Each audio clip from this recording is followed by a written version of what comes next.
नमस्कार।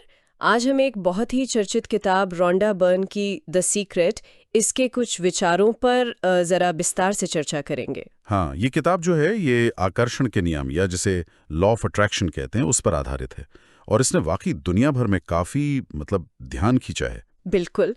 हमारे पास इसके कुछ अंश हैं, जैसे इसकी भूमिका है, शुरू के चैप्टर्स हैं, और फिर अलग अलग टॉपिक्स पर भी बात की गई है, पैसा, रिश्ते, सेहत। हाँ, और इसमें सिर्फ रोंडा बर्न ही नहीं, कई सारे टीचर्स, एक्सपर्ट्स के भी कोट्स हैं, उनके विचार हैं जो इस नियम को समझाते हैं। तो आज हमारी कोशिश यही रहेगी कि द सीक्रेट के जो मूल विचार हैं उनको समझें। ये नियम आखिर है क्या, किताब क्या दावा करती है कि ये कैसे काम करता है, और इसे जीवन में कैसे उतारा जा सकता है, इसके क्या दावे हैं। चलिए इसके जो मुख्य सिद्धांत हैं उनकी पड़ताल करते हैं। तो शुरुआत होती है लेखिका की अपनी कहानी से, है ना, रोंडा बर्न की। हाँ, वो बताती हैं कि उनकी जिंदगी में एक बड़ा उथल-पुथल वाला दौर आया था और तब उनकी बेटी ने उन्हें एक 100 साल पुरानी किताब दी। अच्छा। और उस किताब से उन्हें एक, जिसे वो कहती हैं, महान रहस्य, उसकी झलक मिली। उन्हें लगा कि अरे, इतिहास के इतने सारे महान लोग, प्लेटो, शेक्सपियर, न्यूटन, आइंस्टाइन, वो सब इस रहस्य को जानते थे और इस्तेमाल करते थे। और फिर उन्होंने सोचा कि इसे दुनिया के साथ शेयर करना चाहिए। बिल्कुल। फिर उन्होंने एक फिल्म बनाने का सोचा और दुनिया भर में ऐसे लोगों को ढूंढना शुरू किया जो आज के जमाने में इस ज्ञान का इस्तेमाल कर रहे हैं। और वो कहती हैं कि ये कमाल की बात थी कि जैसे ही उन्होंने खोजना शुरू किया, वो लोग चुंबक की तरह उनकी तरफ खिंचते चले आए। दिलचस्प है। और इन्हीं टीचर्स के साथ मिलकर पहले वो फिल्म बनी और फिर ये किताब आई। तो सवाल उठता है, आखिर ये रहस्य है क्या? हाँ, द सीक्रेट क्या है? तो किताब साफ कहती है, the secret is the law of attraction. रहस्य जो है वो आकर्षण का नियम ही है। अच्छा, तो ये नियम कहता क्या है? इसका मतलब बेसिस क्या है? इसका जो कोर प्रिंसिपल है वो है, समान चीजें समान चीजों को आकर्षित करती हैं। Like attracts like. किताब के मुताबिक आपके जो विचार हैं वो मैग्नेटिक हैं, चुंबकीय हैं, और उनकी एक फ्रीक्वेंसी होती है, एक आवृत्ति। फ्रीक्वेंसी विचारों की? हाँ, जब आप कुछ सोचते हैं तो आप उस विचार की एक फ्रीक्वेंसी ब्रह्मांड में, यूनिवर्स में भेजते हैं, और वो फ्रीक्वेंसी फिर वैसी ही चीजों को, उसी फ्रीक्वेंसी की चीजों को आपकी तरफ खींचती है। यानी अगर मैं किसी चीज के बारे में बहुत ज्यादा सोचूं तो मैं उसे अपनी जिंदगी में ले आऊंगी, चाहे वो अच्छी हो या बुरी। बिल्कुल, किताब का यही दावा है। आपके जो अभी के विचार हैं वो आपके आने वाले कल को बना रहे हैं। इसे एक नेचुरल लॉ बताया गया है, जैसे गुरुत्वाकर्षण का नियम होता है ना। हाँ। जो हमेशा काम करता है, आप मानो या ना मानो वो तो काम कर ही रहा है। और ये निष्पक्ष है, मतलब अच्छा बुरा नहीं देखता, बस फ्रीक्वेंसी मैच करता है। और किताब ये भी कहती है कि ये कोई नया आइडिया नहीं है, इसकी जड़ें बहुत पुरानी हैं। हाँ। बाबिलोनियन, मिस्र की सभ्यताएं, यहाँ तक कि एमराल्ड टैबलेट का जिक्र है जो करीब 3000 ईसा पूर्व का बताया जाता है। उसमें लिखा है, जैसा भीतर वैसा बाहर। मतलब हमारे अंदर के विचार ही बाहर की दुनिया बनाते हैं। बिल्कुल। एक और कोट है चार्ल्स हैनेल का। वो कहते हैं कि आप एक ह्यूमन ट्रांसमिशन टावर हैं, आप लगातार अपने विचारों से सिग्नल भेज रहे हैं। अच्छा। तो अगर आपको अपनी जिंदगी बदलनी है तो आपको अपने सिग्नल बदलने होंगे, मतलब अपने विचार। तो यही पर विचारों की शक्ति, पावर ऑफ थॉट्स का रोल आता है। ये कैसे काम करता है? आपके जो डोमिनेंट विचार हैं, मतलब जिन पर आप सबसे ज्यादा ध्यान देते हैं, वो चुंबक की तरह काम करते हैं। और यहीं पर एक बहुत जरूरी बात आती है, पॉजिटिव बनाम नेगेटिव सोच। किताब कहती है कि ज्यादातर लोग वो क्यों नहीं पा पाते जो वो चाहते हैं, क्योंकि वो इस पर ज्यादा सोचते हैं कि वो क्या नहीं चाहते। अच्छा, जैसे कोई उदाहरण? जैसे मान लीजिए कोई सोचता है मैं कर्ज में नहीं डूबना चाहता, तो उसका ध्यान कहाँ है? कर्ज पर। बिल्कुल।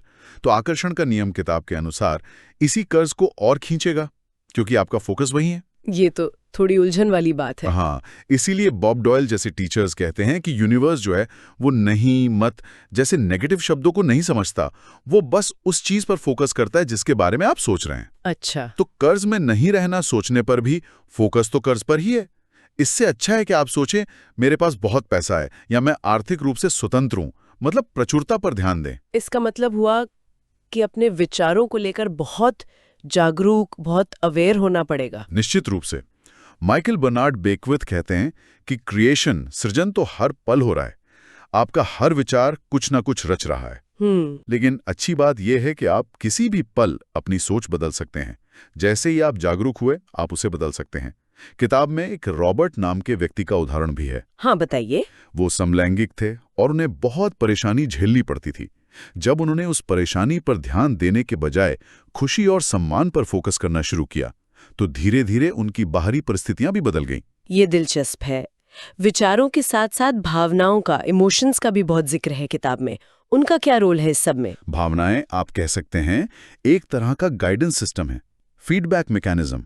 बॉब डॉयल कहते हैं कि वो ये जानने का बेस्ट तरीका है कि आप असल में क्या सोच रहे हैं और क्या आकर्षित कर रहे हैं। कैसे? जब आप अच्छा महसूस करते हैं, जैसे खुशी, प्यार, उत्साह, तो ये एक सिग्नल है कि आपके विचार आपकी इच्छाओं के साथ अलाइनमेंट में है, आपकी फ्रीक्वेंसी सही है। और जब बुरा महसूस करते हैं, जैसे गुस्सा या निराशा, तो वो एक तरह की अलार्म बेल है। वो बता रही है कि आप जो सोच रहे हैं वो आपकी इच्छाओं से मेल नहीं खाता, आपकी फ्रीक्वेंसी गड़बड़ है।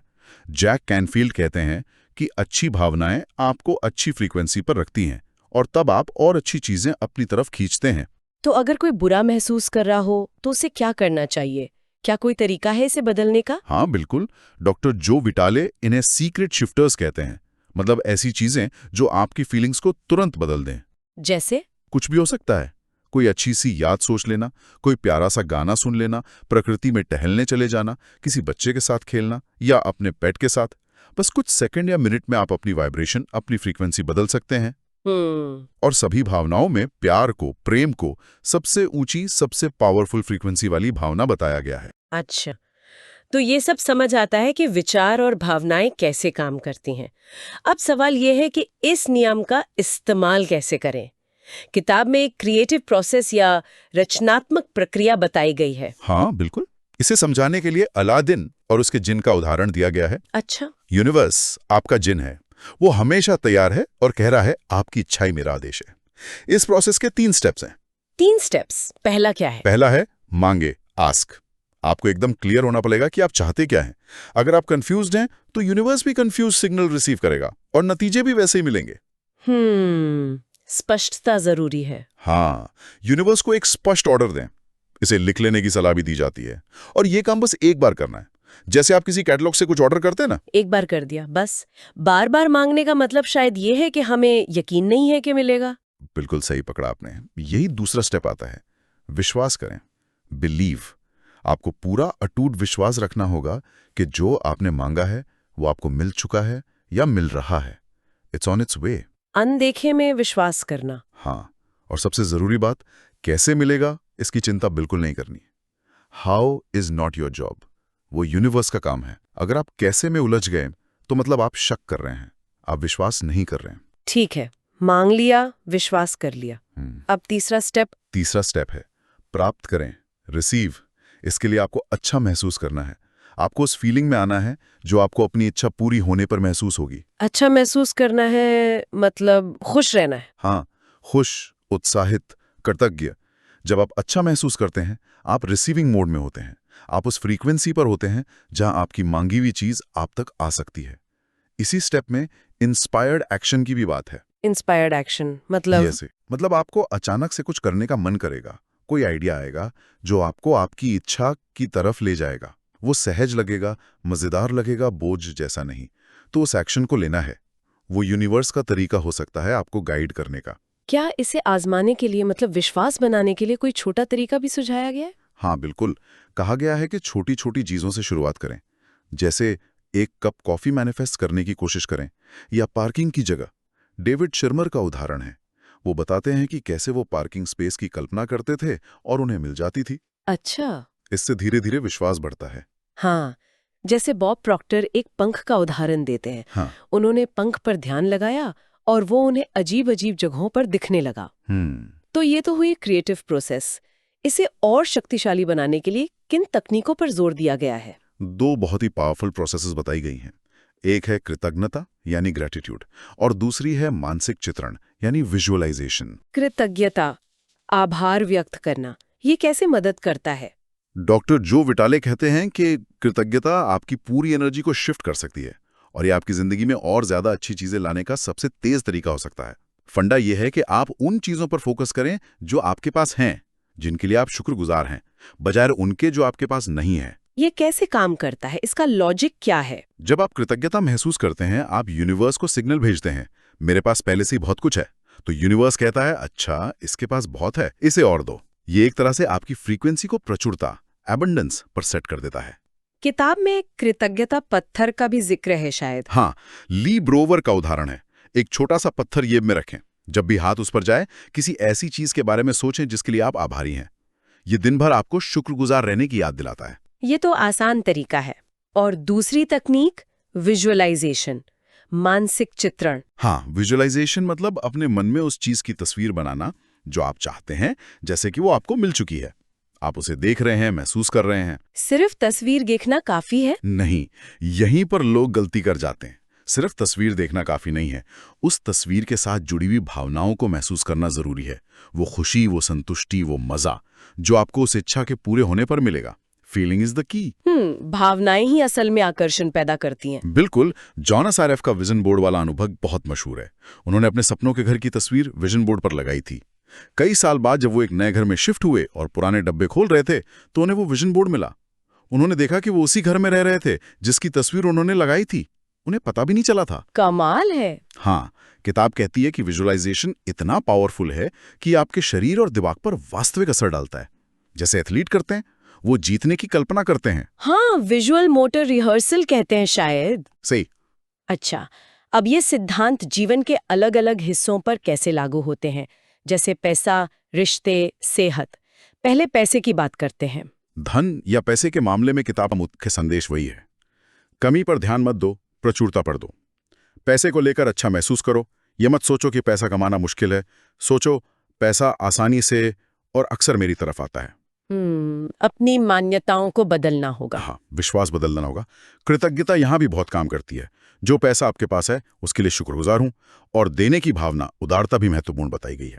जेम्स रे कहते हैं कि जब आप देते हैं तो आप कहते हैं मेरे पास पर्याप्त से ज्यादा है, और वो चीज कई गुना होकर लौटती है। जैक कैनफील्ड का वो $1 लाख वाला उदाहरण भी इसी से जुड़ा है। हाँ, उन्होंने $1 लाख का एक नोट बनाया, उसे अपनी छत पर चिपका दिया।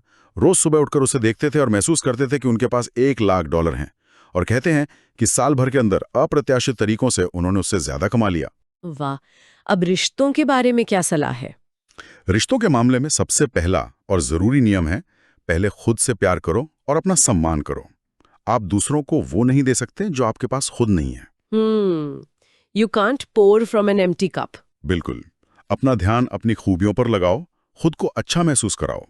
दूसरों के साथ रिश्तों में भी उनकी अच्छी बातों पर फोकस करो, न कि उनकी कमियों या शिकायतों पर। जिसके बारे में आप ज्यादा सोचेंगे वही आपको ज्यादा दिखेगा। मार्सी शिमोफ का शायद यही कहना है। हाँ, और आपकी बाहरी दुनिया आपके अंदरूनी विचारों और भावनाओं का आईना है। मैरी डायमंड एक फिल्म मेकर का उदाहरण देती हैं, जिनके घर में ऐसी तस्वीरें लगी थी जो उनके अकेलेपन को दर्शाती थी। जब उन्होंने वो तस्वीरें बदली तो उनके जीवन में प्यार आया। एक्टिंग एज इफ वाला आइडिया भी यहाँ काम करता है। हाँ, बिल्कुल। जैसे अगर आप एक साथी चाहते हैं तो अपनी अलमारी में उसके लिए जगह बनाएं, अपने बेड पर उसके लिए साइड रखें। ऐसा बर्ताव करें जैसे वो पहले से ही आपकी जिंदगी में है। ये थोड़ा अजीब लग सकता है शायद शुरू में। हाँ, लग सकता है, लेकिन ये आपके विश्वास को मजबूत करता है और आपकी फ्रीक्वेंसी बदलता है। ठीक है, अब सेहत की बात करते हैं। इसमें कुछ बड़े दावे भी किए गए हैं किताब में। हाँ, सेहत को लेकर किताब का नजरिया बहुत क्रांतिकारी है। वो कहती है कि प्लेसिबो इफेक्ट जो है वो असल में आकर्षण के नियम का ही एक सबूत है। आपका विश्वास आपकी सेहत पर सीधा असर डालता है। मतलब अगर हम यकीन करें कि हम ठीक हो रहे हैं तो हम ठीक हो सकते हैं। किताब तो यही दावा करती है। सलाह दी जाती है कि बीमारी पर ध्यान ना दें, बल्कि संपूर्ण स्वास्थ्य पर फोकस करें। सोचे कि आप पूरी तरह स्वस्थ हैं। हंसी को भी बहुत महत्व दिया गया है। Laughter is the best medicine. बिल्कुल। कैथी गुडमैन की कहानी है, जिन्हें स्तन कैंसर हुआ था। उन्होंने पारंपरिक इलाज के बजाय हंसी, खुशी और सकारात्मक सोच पर ध्यान केंद्रित किया और दावा किया कि वो ठीक हो गई। हंसी तनाव कम करती है, इम्यून सिस्टम को बेहतर बनाती है। और उम्र बढ़ने को लेकर भी कुछ कहा गया है। हाँ, बॉब प्रॉक्टर कहते हैं कि उम्र को लेकर हमारे जो विश्वास हैं वो भी हमारे शरीर पर असर डालते हैं। अगर हम मानते हैं कि बूढ़ा होने पर शरीर कमजोर हो ही जाता है तो वैसा ही होगा। हमें पूर्णता, परफेक्ट हेल्थ के विचार सोचने चाहिए। और बीमारी के बारे में बात न करने की सलाह भी है। हाँ, उसे अटेंशन ना दें। और सबसे बड़ा दावा यह है कि कुछ भी असाध्य या इनक्योरेबल नहीं है। मन की शक्ति से कुछ भी ठीक किया जा सकता है। मॉरिस गुडमैन, जिन्हें द मिरेकल मैन कहा जाता है, उनकी कहानी इसका बड़ा उदाहरण बताई जाती है। हाँ, वो प्लेन क्रैश के बाद पूरी तरह पैरालाइज्ड हो गए थे। और डॉक्टरों ने कहा था कि वो कभी चल नहीं पाएंगे, लेकिन उन्होंने अपने मन में सिर्फ एक ही तस्वीर रखी कि वो क्रिसमस तक चलकर हॉस्पिटल से बाहर जा रहे हैं, और उन्होंने कर दिखाया। ये अविश्वसनीय लगता है। हाँ, ये दावे बहुत बड़े हैं और शायद विवादास्पद भी, लेकिन किताब का मूल तर्क यही है कि मन का शरीर पर जबरदस्त नियंत्रण है। अब दुनिया की समस्याओं के बारे में किताब का क्या नजरिया है, जैसे युद्ध, गरीबी? यहाँ एक बहुत ही अहम सिद्धांत आता है, जिसका आप विरोध करते हैं वो बना रहता है। What you resist persists। इसका क्या मतलब है? मतलब जब हम किसी बुरी चीज के खिलाफ लड़ते हैं, जैसे युद्ध के खिलाफ या गरीबी के खिलाफ, तो हम अनजाने में अपना सारा ध्यान और ऊर्जा उसी नेगेटिव चीज पर लगा देते हैं। और आकर्षण का नियम कहता है कि जिस पर ध्यान दोगे वही बढ़ेगा। तो क्या हमें बुराई का विरोध नहीं करना चाहिए? किताब का सुझाव है कि विरोध करने की बजाय उसका समर्थन करें जो आप चाहते हैं। जैसे एंटी वॉर होने की बजाय प्रो पीस बने, शांति पर फोकस करें। एंटी हंगर होने की बजाय प्रो एबंडेंस बने, सबके लिए पर्याप्त भोजन पर फोकस करें। मतलब अपना फोकस बदलना है। बिल्कुल, नेगेटिव पर नहीं, पॉजिटिव पर। दुनिया को बदलने की कोशिश करने से पहले अपनी खुशी और अपनी भलाई पर ध्यान केंद्रित करने की सलाह दी गई है। जब आप अच्छा महसूस करते हैं तो आप दुनिया में पॉजिटिव एनर्जी फैलाते हैं। और ये विचार कि ब्रह्मांड में कमी नहीं है, सबके लिए पर्याप्त है। हाँ, ये बहुत जरूरी है। माइकल बेकविथ कहते हैं कि कमी का विचार एक झूठ है जिसे डर फैलाने के लिए इस्तेमाल किया जाता है। ब्रह्मांड असीम रूप से प्रचुर है, सबके लिए सब कुछ काफी है। ये विश्वास हमें संघर्ष से सहयोग की ओर ले जाता है। तो ये सारे सिद्धांत आखिरकार व्यक्तिगत स्तर पर कैसे जुड़ते हैं? आप और रहस्य वाला हिस्सा क्या कहता है? वो हमें याद दिलाता है कि सब कुछ मूल रूप से ऊर्जा ही है। हम सब एनर्जी मैग्नेट हैं। हम सिर्फ ये शरीर नहीं है, हम एक आध्यात्मिक शक्ति है, एक एनर्जी फील्ड है। क्वांटम फिजिक्स का भी हवाला दिया गया है। हाँ, डॉक्टर जॉन हैगलिन जैसे क्वांटम फिजिसिस्ट बताते हैं कि कैसे ब्रह्मांड विचारों से ही बना है और हम सब एक बड़े सार्वभौमिक मन, यूनिवर्सल माइंड का हिस्सा हैं। सारा ज्ञान, सारे आविष्कार, सब कुछ उसी मन में पहले से मौजूद हैं। इसका मतलब है कि हम सब एक दूसरे से जुड़े हुए हैं। बिल्कुल, वी आर ऑल वन। हम सब एक ही ऊर्जा से बने हैं। इसलिए प्रतिस्पर्धा, कंपटीशन एक तरह का भ्रम है जो हमें अलग महसूस कराता है। और अपने अतीत को लेकर क्या कहा गया है? एक बहुत शक्तिशाली संदेश है। आप अपने अतीत के कैदी नहीं हैं।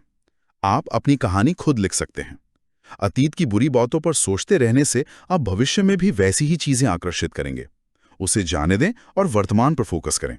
मैं हूं शब्दों की शक्ति के बारे में भी बताया गया है। हाँ, ये बहुत महत्वपूर्ण है। आप मैं हूं के बाद जो भी शब्द लगाते हैं वो एक कमांड की तरह होता है। अगर आप कहते हैं मैं थका हुआ हूं, मैं बीमार हूं, तो आप उसी स्थिति को मजबूत कर रहे हैं। तो हमें पॉजिटिव अफर्मेशंस इस्तेमाल करने चाहिए। हाँ, मैं स्वस्थ हूं, मैं ऊर्जा से भरपूर हूं, मैं खुश हूं। और सबसे जरूरी, अपने विचारों के प्रति लगातार जागरूक रहें, क्योंकि आपकी सारी शक्ति इसी पल में है, वर्तमान क्षण में। आखिर में किताब के मुताबिक जीवन का रहस्य क्या है? हमारा पर्पस क्या है? नील डोनाल्ड वॉल्श का कहना है कि कोई पहले से तयशुदा उद्देश्य या मिशन नहीं है। आपका उद्देश्य वही है जो आप खुद को देते हैं। आप अपनी जिंदगी का मतलब खुद बनाते हैं। तो सबसे जरूरी क्या है? सबसे जरूरी है खुशी महसूस करना, वो काम करना जिससे आपको खुशी मिलती है। जैक कैनफील्ड कहते हैं कि खुशी ही सफलता का असली ईंधन है। जब आप खुश होते हैं तो आप ज्यादा क्रिएटिव होते हैं, ज्यादा आकर्षित करते हैं। जोसेफ कैम्बेल का वो कोट याद आता है, follow your bliss and the universe will open doors for you where there were only walls. बिल्कुल। अपनी खुशी का पीछा करो और ब्रह्मांड तुम्हारे लिए रास्ते बना देगा। अपनी महानता को पहचानो, उसे स्वीकार करो। आप असीम संभावनाओं वाले शक्तिशाली रचयिता हैं। तो अगर हम पूरी बात को समेटें तो द सीक्रेट का सार यही है कि आकर्षण का नियम एक यूनिवर्सल लॉ है। हमारे विचार और हमारी भावनाएं मिलकर हमारी रियलिटी बनाती हैं। हाँ, और इसका इस्तेमाल करने का तरीका है मांगना, विश्वास करना और प्राप्त करना। ये क्रिएटिव प्रोसेस है और इसे और असरदार बनाने के लिए कृतज्ञता और विजुअलाइजेशन जैसी तकनीकें हैं। और ये सिद्धांत जीवन के हर पहलू पर लागू होता है। पैसा, सेहत, रिश्ते, यहाँ तक कि दुनिया की घटनाओं पर भी। पूरा जोर पॉजिटिव रहने, प्रचुरता महसूस करने और जो चाहिए उस पर फोकस करने पर है। बिल्कुल। अब यहाँ श्रोताओं के लिए एक विचार छोड़ते हैं। किताब का ये जो दावा है कि हमारे विचार हमारी भौतिक दुनिया को बनाते हैं, अगर इसे सच माने तो ये सोचने वाली बात है कि हमारे रोजमर्रा के विचार, जिनके बारे में हम शायद सोचते भी नहीं, वो हमारी जिंदगी में क्या रच रहे हैं। कहीं हम अनजाने में उन चीजों को तो नहीं खींच रहे जो हमें पसंद नहीं, सिर्फ इसलिए कि हमारा ध्यान उन्हीं पर रहता है। सही। ये सवाल हमें अपने मन की कार्यप्रणाली और अपने विचारों की असली शक्ति पर शायद और गहराई से सोचने पर मजबूर करता है।